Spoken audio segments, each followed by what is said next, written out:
Open your browser, go to brevo.com and sign into your account. As soon as your dashboard loads, click Marketing in the left sidebar, then click Templates. Hit the blue Create Template button, select Email Template, then click Add Content and choose Create from Scratch. That opens the drag and drop editor. Now you're in the right place. Use the content blocks to build exactly the footer you want. Drop in your company details and social links. Make sure the unsubscribe link is in there. Then select the whole footer block and click Save and Quit. That's it. Right now, before we even dig into why each step matters, you know the full sequence to create an email footer template in Brevo. If you walked away this second, you could get it done. Stick with me though, because there are a handful of small decisions along the way that make the difference between a footer that saves you dozens of hours and one that quietly breaks on mobile or lands you in compliance trouble. And I've made most of those mistakes already, so you don't have to. Let's start at login, because this will burn you if you manage multiple Brevo accounts. I've got one for client work, one for my own side projects, and once I spent a full afternoon crafting a beautiful footer inside the wrong account. Brevo session can switch if you've been invited as a user to another workspace, and there's no big flashing warning when you click Marketing. So the moment you land on the dashboard, glance at the top right corner, your account name and avatar sit there. Confirm it's the right workspace before you touch anything else. This tiny habit has saved my bacon more times than I can count. Once you're in the correct account, the marketing entry in the left sidebar is your primary home for all things email. Clicking it expands a nice clean submenu, and Templates lives there, not buried under settings or tucked inside campaigns, which is a common point of friction for new users. The Templates page shows you every email template you've ever created. And before you jump into building something new, it's worth a quick scan. You might already have a footer template or a full email template where you built a beautiful footer that you can simply copy. Brevo lets you duplicate any template, and if you spot one that's close, duplicating it and stripping out everything except the footer is often faster than starting from scratch. I've done this when I inherited a messy account. 10 minutes of scavenger hunting saved me rebuilding 3 footers I didn't know existed. Assuming you're starting fresh, click Create Template and choose Email Template. Do not pick Triggered Email or Template for a /B test. Those live in slightly different pathways and won't give you the straightforward reusable template you're after. Brevo then asks you to name the template. Here's where most people type footer and move on, and I promise you, 6 months later, when you've got 14 items all called some variation of footer_v2_final, you'll hate past you. Use a descriptive name that tells you exactly what's inside and when it was made. Something like Master Footer, January 2025, Blue Branding, Legal and Social. Brevo's template list is searchable, so front-load the most searchable terms. Footer first, then the date or version, then any distinguishing feature. This naming discipline scales beautifully when you're managing a content library of reusable blocks across multiple brands. Now the moment we actually build the thing. After naming, click Add Content and select Create from Scratch. You'll see an option for a pre-built template, but resist that temptation. Starting from scratch with the drag and drop editor gives you a completely blank canvas, and for a footer, which is fundamentally a thin horizontal stripe of content, any pre-built layout will just add structural elements you have to delete. The drag and drop editor is Brevo's flagship builder. It's intuitive, but there's one behavior that used to trip me up constantly. Newly added blocks default to full width and stack vertically. That's perfect for hero images and text sections, but a footer needs to be a compact, often multi-column row at the bottom of an email. The mental model I use is to treat the footer as its own little independent layout. I always drag in a 2 or 3 column structure block first, reduce the overall row padding to about 10-15 pixels on all sides, and set a consistent background color, usually a slightly darker neutral to visually cap off the email.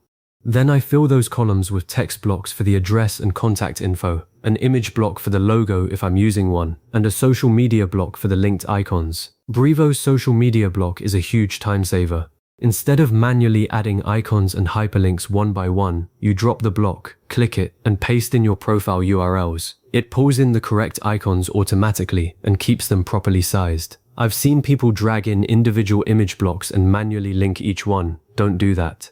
The social block updates all icons at once when you need to add a new platform 6 months later, and it renders perfectly on mobile without you fiddling with percentage widths. One hard-learned tip: After you paste your LinkedIn URL, double-check Brevo hasn't added a trailing slash that redirects. I've seen click-through reports where 3% of recipients hit a broken link because of that. The most legally critical element inside your Brevo footer is the unsubscribe link. This isn't optional for marketing emails. In the editor, you add a text block, type something like unsubscribe or manage your preferences, highlight that text and click the link icon. Instead of pasting a regular URL, use Brevo's special placeholder tags. You'll see a drop-down of available tags. Pick unsubscribe URL, and Brevo will dynamically insert the unique unsubscribe link for every single recipient. Never type in a static URL. It simply won't work across your list, and you'll be in violation of anti-spam laws. Plus, Brevo's system will flag your campaign. While you're at it, add the view this email in your browser tag as a link at the very top of your footer. That's another one-click thing using Brevo's placeholders, and it dramatically improves the experience for anyone whose email client butchers the formatting. They click through and see the perfect version in a browser. Now, before you click Save and Quit, select the entire footer block. In the drag and drop editor, you can click the outer boundary of your footer row, so it highlights with a blue outline. That selection matters because when you save with the footer block selected, Brevo saves that block, not the whole template, as a reusable content block that you can later drop into any other template. That's the whole point of this exercise. You want a saved footer template that lives in your content library. If you just build a beautiful footer inside a regular email template and hit save without that selection, you'll have a nice template, but not an easily reusable block. I've done that exact thing and then wasted 20 minutes recreating the footer because I couldn't pull it over to a new campaign template. Click Save and Quit, and Brevo confirms the saved block appears in your My Content library inside the drag and drop builder.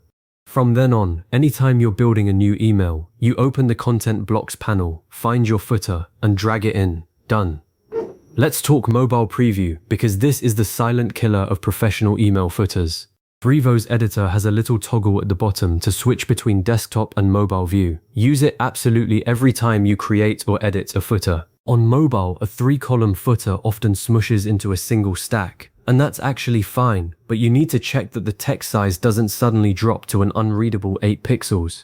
Brevo lets you set different font sizes for mobile under the block settings. I bump up the minimum body text to 14 pixels on mobile, and I make sure social icons don't become tiny, untappable dots. If you're linking a phone number, use a tel link so mobile users can tap to call. And always send a test email to yourself and open it on a real iPhone and an Android device before you call it done. The web preview is good, but real clients render slightly differently. I've caught issues with Gmail app dark mode inverting background colors that the Brevo preview showed perfectly. A quick test email saves you from a branding headache in the morning. You'll notice I haven't mentioned the export as PDF or save as image footers. Brevo doesn't need that. The whole beauty of a reusable footer block inside Brevo is that it's live HTML, editable at any time. When your business address changes or you launch a new social platform, you update the saved footer block once, and then you can push that change across all templates that use it. Brevo's Update Block Everywhere option handles that in one click if you've used the same saved block.